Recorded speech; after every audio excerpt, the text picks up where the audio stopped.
ॐ सदाशिवसमारम्भां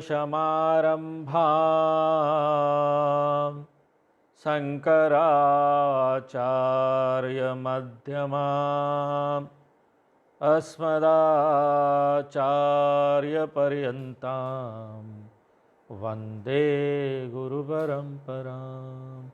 ॐ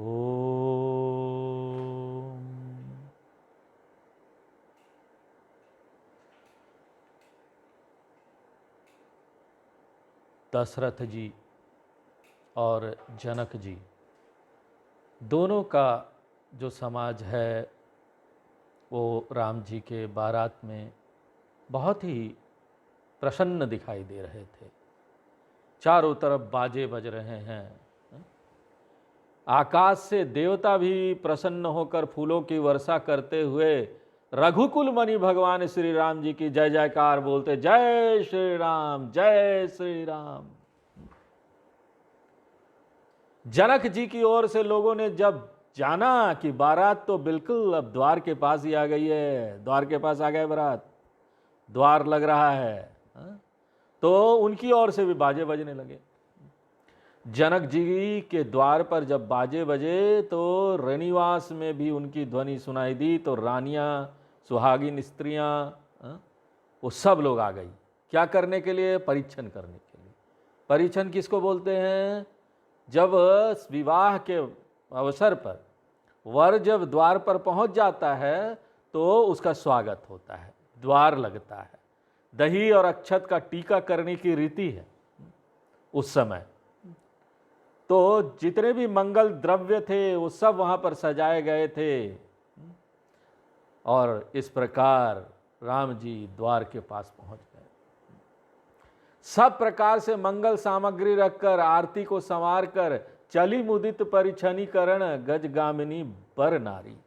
स्त्रियां बड़ी प्रसन्न होकर, गजगामिनी हाथी के समान मंद गति वाली की तरह से संभल संभल कर पग रखती हुई भगवान राम को परछन करने के लिए चली।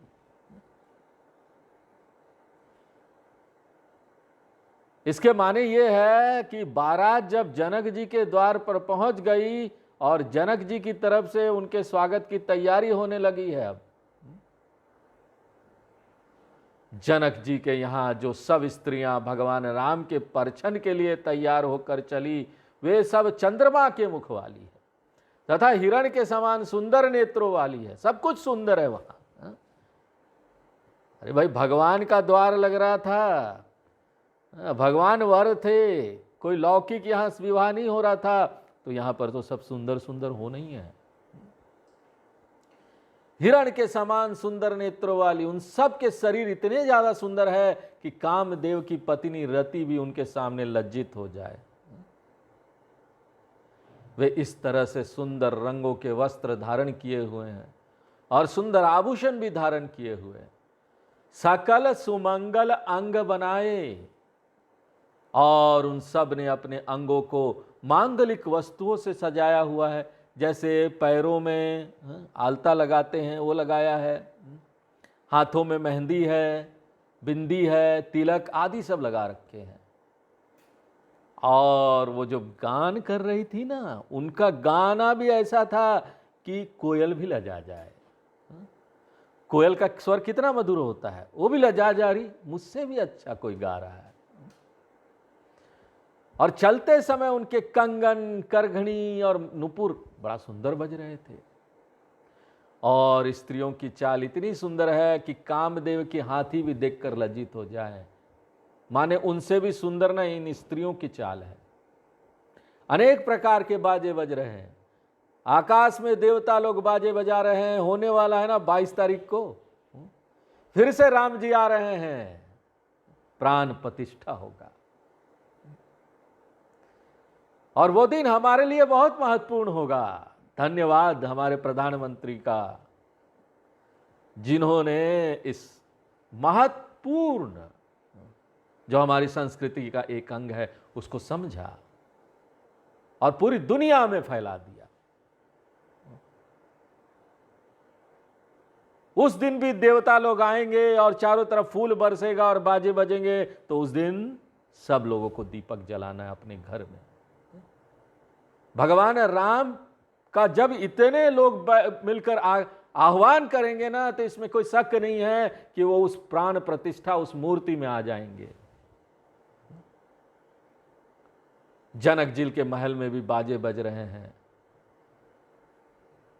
आकाश में भी और नगर में भी सब और मांगलिक कार्य हो रहे हैं। सची शारदा रमा भवानी, देवता लोग तो आकाश से बारात देखते रहे, लेकिन देवांगनाएं, इंद्राणी, सरस्वती जी, लक्ष्मी जी, पार्वती जी आदि बहुत समझदार और बड़े पवित्र विचारों वाली है। इन सब ने क्या किया? कपट नारी बर वेश बनाई।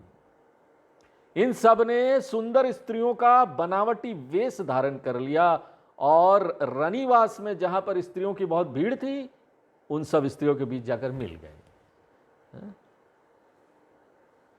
करही गान कल मंगलवानी, जैसे सब स्त्रियां मंगल गीत गा रही थी, तो ये लोग भी मंगल गीत गाने लगी। रनिवास में सब रानियां तथा नगर की स्त्रियां भी बारात के आनंद में इतनी मगन हो गई थी, किसी ने ध्यान ही नहीं दिया कि यहां पर सरस्वती जी, लक्ष्मी जी सब लोग आ गई है, दूसरा वेश बना के, दूसरा वेश धारण करके, बनावटी वेश धारण करके ये आ गई हैं। जहां इस तरह का काम होगा वहां देवता लोग पहुंच ही जाते हैं। अच्छा काम हो जहां, वहां देवता लोग आ जाते हैं। हमारी संस्कृति में जो देवताओं और भगवान का आह्वान का जो यहाँ पर किया गया है मंत्रों में, वो कोई ऐसे ही नहीं है। जब भी कोई यहाँ पर मंगल कार्य होता है तो आह्वान होता है देवताओं का और वो आते हैं। अब ऐसे आनंद के समय में जब ब्रह्म स्वयं भगवान राम बनकर द्वार पर खड़े हैं, उनका परीक्षण करना है, तो भला कौन किसको देखे पहचाने? सब लोग तो राम जी की तरफ देख रहे हैं, कौन अगल बगल देखेगा, ये कौन है, कौन है? कोई किसी को नहीं देख रहा। ब्रह्म के सामने किसका महत्व? सब एकाग्र हो गए राम जी को देखने के लिए। देखिए यहां पर देखते हैं कि तुलसीदास जी सब कथा का वर्णन करते हैं, लेकिन ब्रह्म को नहीं भूलते। बार बार हमको याद दिलाते रहते हैं कि बस हमारी साधना भी यही है, व्यवहार करते रहो, व्यवहार बहुत अच्छा रखो, सब जगह व्यवहार सुंदर रखो, लेकिन दृष्टि बराबर परमात्मा पर रखो। और इस प्रकार इस संसार में ही जो शास्त्र मार्ग बताते हैं, उस मार्ग का पालन करके जीवन मुक्त हो जाओ, फिर आनंद ही आनंद है। पूरा संसार आपके लिए नंदनवन होगा, फिर कहीं जाने की जरूरत नहीं।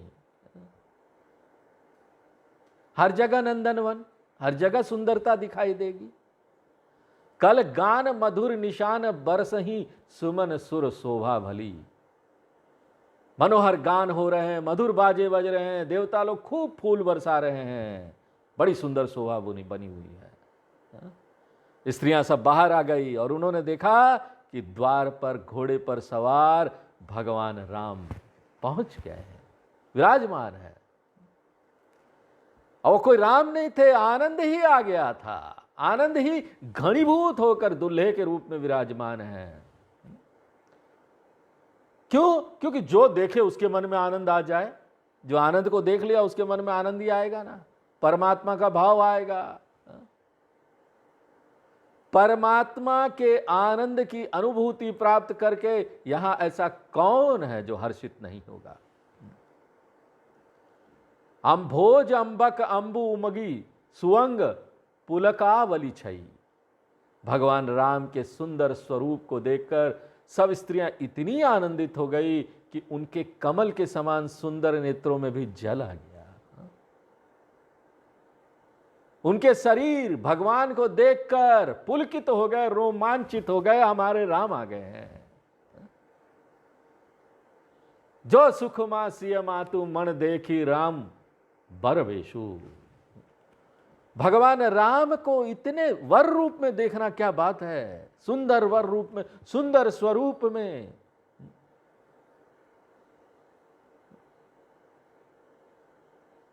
तो जैसा आनंद उनको देखकर सीता जी की माता जी को हुआ, उसे तो हजारों सरस्वती जी, हजारों शेषनाग जी 100 कल्पों तक भी मुंह से वर्णन करते रहो तो भी वर्णन नहीं कर सकते उस आनंद का। इतना महान आनंद है वो।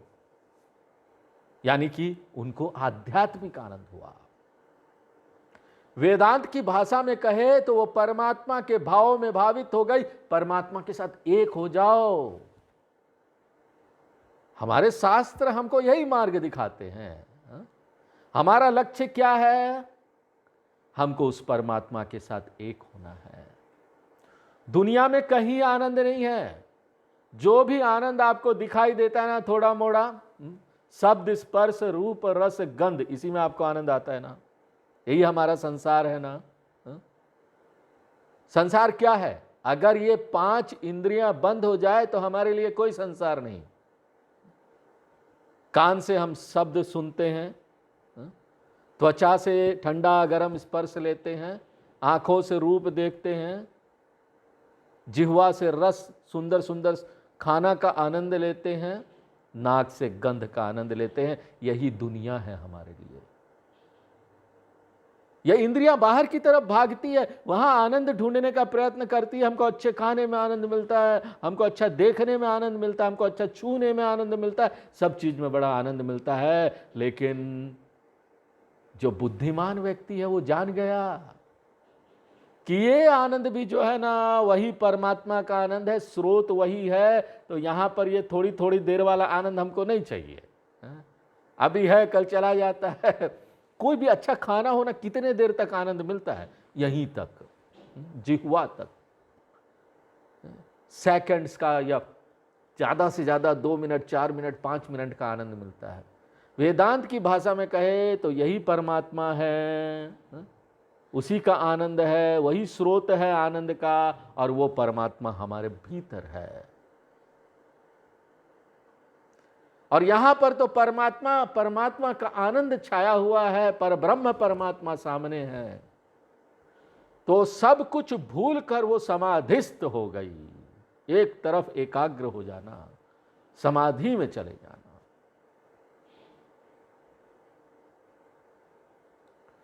सीता जी की माता सुनैना जी ने द्वार पर भगवान श्री राम के सुंदर स्वरूप को देखा तो उनके हृदय में इतनी अधिक प्रीति उत्पन्न हुई कि उनके नेत्रों में प्रेम के आंसू आ गए। अरे भाई, हम ही लोग मंदिर में जाते हैं तो क्या होता है?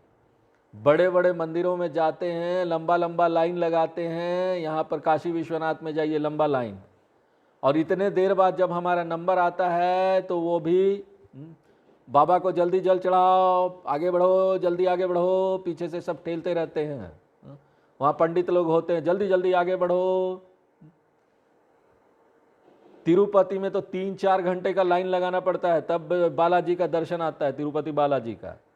और वो दर्शन थोड़े सेकंड्स का होता है, लेकिन हम आनंद विभोर हो जाते हैं। क्या आनंद आता है! प्रेम के आंसू आ जाते हैं हमारे मन में कि वाह क्या दर्शन हुए हैं। बाहर निकल के हम बोलते हैं कितना सुंदर दर्शन हुआ। वो सेकंड का दर्शन होता है। यहां पर तो सामने खड़े राम जी और सुनैना जी सामने खड़ी देख रही सीता जी की माता जी, तो उनके नेत्र प्रेम के आंसू आ गए, समाधिस्थ हो गई। नयन नीरु हटि मंगल जानी।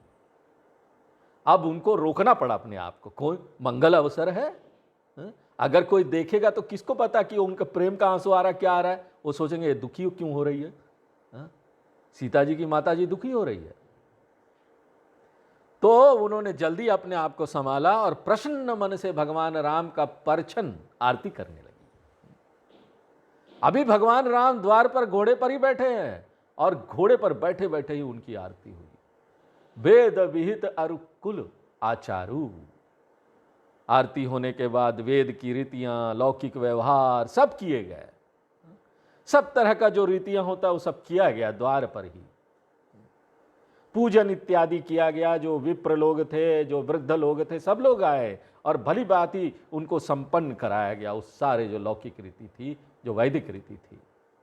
पंच शबद धुनि मंगल गाना। वहां पर उपस्थित विप्र लोगों ने वैदिक ध्वनि में मंत्र बोले, स्त्रियां मंगल गीत गा रही थी और 5 प्रकार के बाजे बज रहे थे। फिर भगवान राम घोड़े पर से उतरे और मार्गदर्शन के लिए बिछे हुए सुंदर सुंदर वस्त्रों के पावड़े, कालीन होता है ना, कालीन, रेड कारपेट वेलकम, कालीन सुंदर सुंदर बिछे हुए थे, उन पर चलते हुए अंदर मंडप में जाते हैं। वहां पहुंचते हैं, फिर से आरती की गई भगवान को, फिर से अर्घ्य दिया गया भगवान को। देखिए यहां पर विवाह की रीतियों का बड़ा विस्तृत वर्णन किया गया है। देखिए वैदिक रीति तो सबके लिए एक सी होती है, लेकिन परंतु लौकिक रीतियां कुल की परंपराओं के अनुसार अलग अलग होती है। हर एक कुल में आपको हर एक पूजा करने की रीति अलग मिल जाएगी, उनका अलग सब रीति होगा, व्यवहारिक विवाह की रीति अलग अलग मिल जाएगी, लेकिन वेदों की जो रीति होती है वो एक होती है। तो दोनों को कंबाइन करके ये सब फॉलो किया जाता है। वैदिक और लौकिक दोनों ही रीतियों का विशेष अपना प्रयोजन है, दोनों अलग अलग है। देखिए हमारे ऋषि मुनियों ने भी ये नियम बड़े विचार करके इसलिए बनाए हैं कि इनसे ना हमारे आंतरिक संबंध दृढ़ होंगे। ये नियम कोई अंधविश्वास पर आधारित नहीं है। बहुत गंभीर चिंतन करने के बाद, मनोविज्ञान का बहुत विश्लेषण करने के बाद हमारे ऋषि मुनियों ने इन सब नियमों को निकाला है। तुलसीदास जी ने इन रीति रिवाजों का इतना विस्तृत वर्णन इसलिए किया कि लोग पढ़ेंगे तो इन रीति रिवाजों का पालन करने के लिए प्रेरित होंगे। दशरथु सहित समाज विराजे, महाराज दशरथ सहित अन्य बाराती वहीं द्वार पर खड़े हैं। लोकपति और कुबेर के वैभव का बहुत विस्तार है, परंतु महाराज दशरथ के वैभव को देखकर तो वो भी लजा गए, कुबेर भी लजा गया। समय समय पर प्रत्येक मांगलिक कार्यक्रम के अवसर पर आकाश से देवता लोग फूल बरसाते हैं। हाँ, है ना, समय समय पर आकाश से फूल बरसाते हैं और विप्र लोग वहां पर उपस्थित रहते हैं। वे वैदिक मंत्रों के द्वारा शांति पाठ बोलते हैं। तुलसीदास जी ने बहुत पहले बोल दिया था, जब भी ऐसा समय आएगा देवता लोग आएंगे, तो 22 तारीख को देवता लोग आने वाले फूल बरसाने। भाई साहब, हम लोगों को भी उनके स्वागत के लिए हर घर में देवता होंगे, इसलिए हमको भी उनके स्वागत के लिए दीपक जलाना चाहिए। उस दिन सारे विप्र लोग होंगे, वैदिक मंत्र का उच्चारण हो रहा होगा, शांति पाठ चल रहा होगा, पूरी दुनिया में शांति का संदेश पहुंचेगा। भगवान राम के सुंदर राम राज्य का जो मैसेज है, the world will know it, पहुंचेगा पूरी दुनिया में। आकाश से लेकर पृथ्वी तक आनंद का शोर मचा हुआ था। चारों तरफ ढोल नगारे आकाश में भी बज रहे हैं, देवता लोग खड़े होकर देख रहे हैं, फूल बरसा रहे हैं, नीचे भी आनंद ही आनंद छाया हुआ था। इस तरह इतना कोलाहल, इतना मचा हुआ था, इतना जोर जोर का आवाज हो रहा था कि कोई एक दूसरे को कुछ बोले तो सुनाई भी नहीं देगा उस समय। दूसरी बात यह भी है कि इस समय जब सब भगवान श्री राम जी के सुंदर स्वरूप को देखने में लगे हुए हैं, तो ऐसे में कोई कुछ भी नहीं सुनता। अरे अभी हटो, अभी तो हम भगवान को देखने के लिए यहाँ हम मग्न हैं। हमारी साधना भी ऐसी हो जानी चाहिए, पता है, हमारी साधना भगवान के प्रति इतनी एकाग्र हो जानी चाहिए। हमारी साधना ऐसी, जप कर रहे ना, ऐसा करो कि तुम ना भगवान के साथ एक हो जाओ, उस नाम के साथ एक हो जाओ जब तुम नाम का जप कर रहे हो। तो अगर हम ये कुछ मिनट भी कर पाए ना, तो हमारा उद्धार हो जाएगा। इतनी एकाग्रता के साथ जब हो श्रवण कर रहे, तो इतनी एकाग्रता के साथ श्रवण करो कि जो गुरु के वचन है ना, उसके साथ एक हो जाओ कि सिर्फ वही वचन सुनाई दे रहे हैं और कुछ नहीं। देखिए उस समय की घटनाओं का ये सुंदर शब्द चित्र है। इतना सुंदर वर्णन करते तुलसीदास जी, हमको तो पहुंचा ही देते। हम पहुंच गए बारात में, हम भी राम जी के बारात में शामिल हो गए, चल रहे हैं। मंडप के नीचे पहुंच गए अब भगवान श्री राम, और उनको अर्घ्य देकर उन्हें आसन में बैठा दिया गया है। भगवान राम को आसन पर बैठाकर फिर उनकी आरती ही हुई, और दूल्हे के रूप में श्री राम भगवान को सजे धजे देखकर राजभवन की तथा नगर की सभी स्त्रियां आनंदित हो रही थी। देखिए, ध्यान देने योग्य बात यह है कि परब्रह्म परमात्मा आनंद स्वरूप है और उनके दर्शन से ही सुख प्राप्त होता है दुनिया में। और नेत्र आप किस लिए बना? नेत्र, नेत्र का उद्देश्य यही है कि हम भगवान का दर्शन करें। कान का उद्देश्य यही है कि हम भगवान का नाम सुने। मुख्य हमारे लिए यही होना चाहिए। ज्यादातर समय हमारा कान और हमारी आंख, ये दोनों मुख्य इंद्रियां है ना, सबसे शक्तिशाली है कान और आंख। यही हमको पूरी दुनिया में बिखरा देती है, या तो ये समेट के हमको भगवान की तरफ लगा देगी।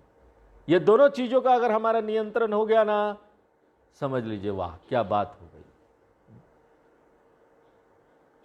भगवान आनंद स्वरूप है, उन्हीं का आनंद सब चीज में भासता है और उन्हीं के दर्शन से हमको सुख प्राप्त होगा। इस संसार में सुख और कहीं नहीं है बाहर।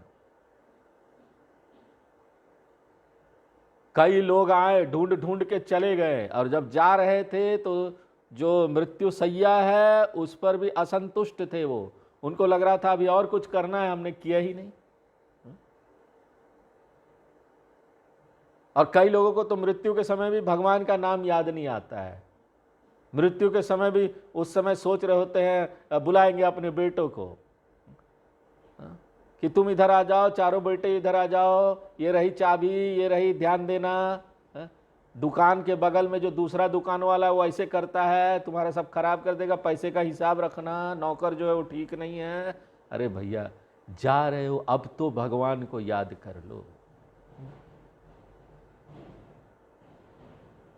हमारा जीवन, उसमें हमारा मुख्य लक्ष्य भगवान के प्रति भक्ति और उनके प्रति एकाग्रता होनी चाहिए, क्योंकि सुख वही है।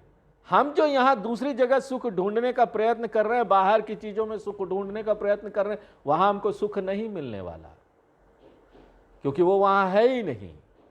सुख और शांति कहीं मिलेगा, भगवान के अलावा और कहीं नहीं मिलने वाला है। जो भी भगवान राम का सुंदर रूप देखता ना, वो आनंदित हो जाता। सारी स्त्रियां वहां इकट्ठी हो गई है, मंगल गीत गा रही है, भगवान राम जी के ऊपर न्योछावर हो रही है, मनिया वस्त्र धन आभूषण सब बट रहे हैं। ब्रह्मादि सुरवर विप्र बेस बनाई कौतुक देखहीं। वहां पर विप्र लोग भी जो कि वेद पाठ की मंगल ध्वनि कर रहे थे, उन्हीं विप्रों के बीच में विप्रों का ही रूप धारण किए हुए ब्रह्मा जी, इंद्र आदि ना, जो श्रेष्ठ देवता लोग थे, वो लोग भी आ गए थे। वे लोग बड़े आश्चर्य के साथ ऐसे आंखें फाड़ फाड़ कर भगवान की लीला देख रहे थे। वाह, ऐसा तो और कुछ देखने को नहीं मिलेगा हमको। भगवान कैसा सुंदर रूप धारण किए हुए मंडप के नीचे विद्यमान। देवताओं ने विप्रों का रूप धारण किया था। विप्र कौन है? किसको विप्र बोलेंगे? बुद्धिमान व्यक्ति, ज्ञानी व्यक्ति इस संसार में कौन है? जिसमें सत्व गुण की अधिकता है। सत्व गुण कैसे बढ़ाएं हम अपने अंदर? क्या है सत्व गुण?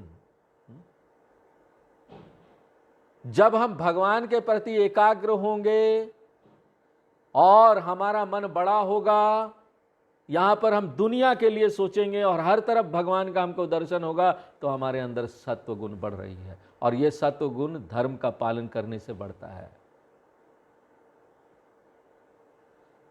सत्व गुणी व्यक्ति यदि भौतिक सुख, कीर्ति और स्वर्ग की कामना करता है, तो अपने पुण्यों के बल पर स्वर्ग पहुंच जाता है, क्योंकि उसने अच्छे काम किए, धार्मिक काम किए, इस संसार में रहते हुए अपना भला किया, समाज का भला किया, लोगों का भी भला किया, इसलिए वो स्वर्ग लोक को जाएगा, देवत्व को प्राप्त कर लेता है, देवता हो जाएगा। बहुत ज्यादा धार्मिक कार्य किया है किसी ने, तो वो स्वर्ग में जाकर देवता हो जाएगा।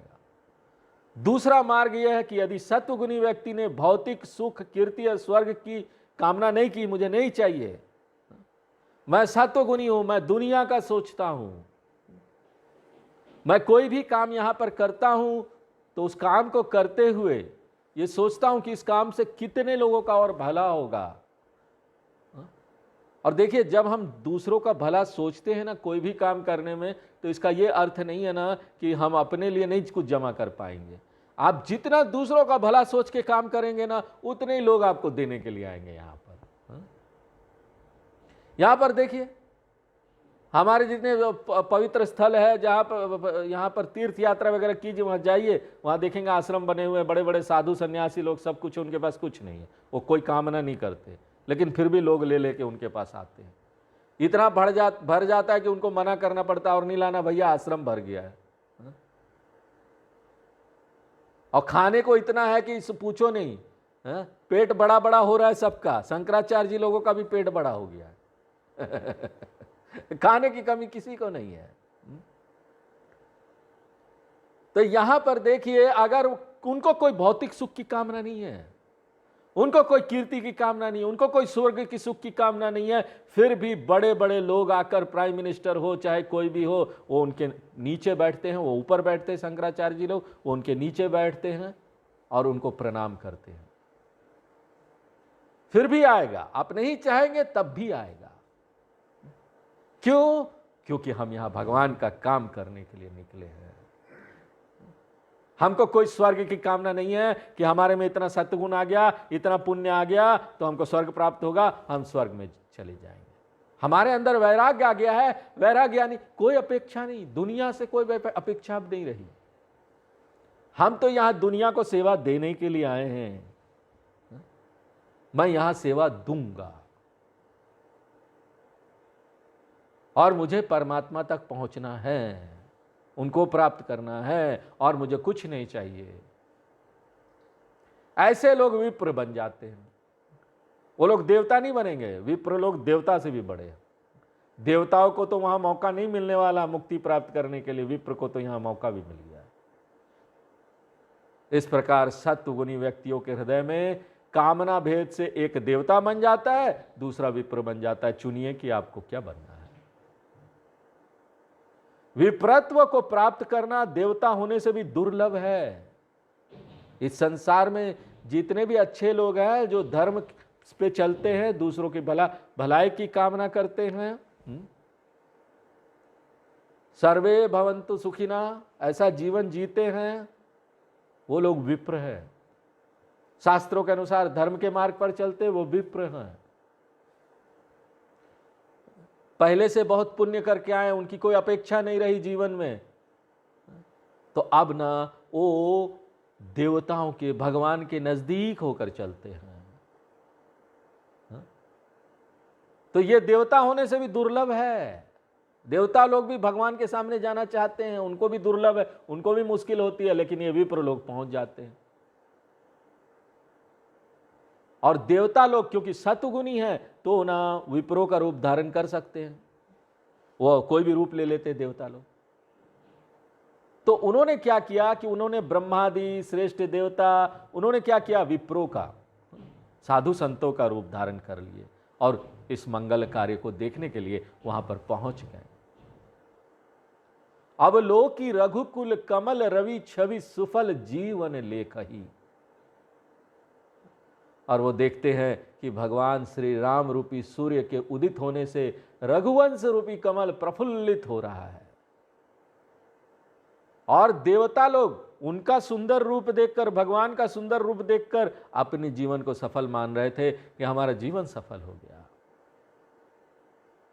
देखिए, अभी तक बारात में आए देवताओं का वर्णन चल रहा था, परंतु तुलसीदास जी समाज के सभी वर्गों को साथ लेकर चलते, सबके बारे में बताते हैं। वहां पर जो रानियां आदि लोग आई थी, जो लोग नीछावर कर रही थी, दान वगैरह दे रहे थे, तो वहां नाई आए थे, बारी, भाट, नट इत्यादि लोग वहां आए हुए थे। सबको दान मिल रहा था, अब भर भर के मिल रहा था, किसी को कोई कमी नहीं थी। और क्योंकि उनको दान मिल रहा था इसलिए वो खुश थे, ऐसा नहीं है। वो लोग भगवान के हाथ से आ रहा है, भगवान के विवाह पर उनको ये न्योछावर मिल रहा है, इसको जानकर वो आनंदित थे और इतने प्रसन्न थे कि उनको प्रसन्नता उनके हृदय में समा नहीं रही थी। सिर झुकाकर बार बार वंदना करते हैं और भगवान को भी आशीर्वाद देते जाते हैं। हमको देखो इससे पता चलता है कि माता पिता गुरुओं के आशीर्वाद के साथ ही हमको आगे कोई काम करना चाहिए। हमको सबका आशीर्वाद यहाँ लेना चाहिए, हमको सबके आशीर्वाद की भी आवश्यकता है। सब यहां पर संतुलन बनाकर चल रहे हैं। देखिए, भावनात्मक रूप से हम किसी का अनादर ना करें, ये उद्देश्य है। यहां भगवान राम तो मंडप में पहुंच गए, परंतु बारात अभी राजभवन के द्वार पर ही ठहरी हुई थी। महाराज दशरथ जी सबसे आगे खड़े थे बारातियों में। जनक जी को भी वहां पर बुलाया गया और फिर दोनों समधियों, महाराज दशरथ जी और जनक जी दोनों समधि का मिलन हुआ। दोनों बड़े प्रेम के साथ मिले। सभी वैदिक रीति और लौकिक रीति का पालन किया गया। समधि का क्या अर्थ होता है? सम प्लस धी। धी बोलते हैं बुद्धि को। सम यानी एक जैसा, समान बुद्धि वाले लोग एक साथ मिलते हैं, समान मान्यताओं वाले, एक जैसा मानने वाले लोग। ये दो परिवार में संबंध है। ये कोई विवाह कोई ऐसा नहीं है कि आप कहीं भी चले गए और उसके बाद कोई पसंद आ गया, लड़के लड़कियां गए, कोई पसंद आ गया, वो तो बहुत अच्छा है। यहां अच्छे लोग तो बहुत मिलेंगे आपको। यहां दो परिवारों का मिलन होता है। कोई भी विवाह होता है तो सिर्फ एक लड़का लड़की का मिलन नहीं होता है। और यहां समान बुद्धि देखना चाहिए हमको, समधि समान बुद्धि देखना चाहिए। क्योंकि आज हमारे धर्म का इतना ह्रास हो गया है कि यहाँ पर माँ बाप को भी नहीं पता कि हमारे धर्म क्या है और हमारा संस्कृति क्या है। तो एक बच्चा जब किसी और धर्म वाले के साथ अपना संबंध बनाना चाहता है, उससे विवाह करना चाहता है और माँ बाप से आके पूछता है वो क्रिश्चियन है या मुसलमान है, तो क्या हुआ? अच्छा व्यक्ति है, अच्छी नौकरी में है, कंप्यूटर इंजीनियर है, बहुत अच्छा व्यक्ति है। हम बाहर से सब कुछ देखते हैं, हम नहीं देखते हैं कि भीतर क्या भरा हुआ है। बचपन से जो धर्म में है, जो वासनाएं बनी हुई है, जिस देवता के लिए, जिस भगवान के प्रति उसकी मान्यता है, उससे उसका जीवन बना है, अंदर वासनाएं बनी है। और वो वासनाएं जब कठिन परिस्थिति आती है ना, तब बाहर आता है, उस समय नहीं पता चलेगा।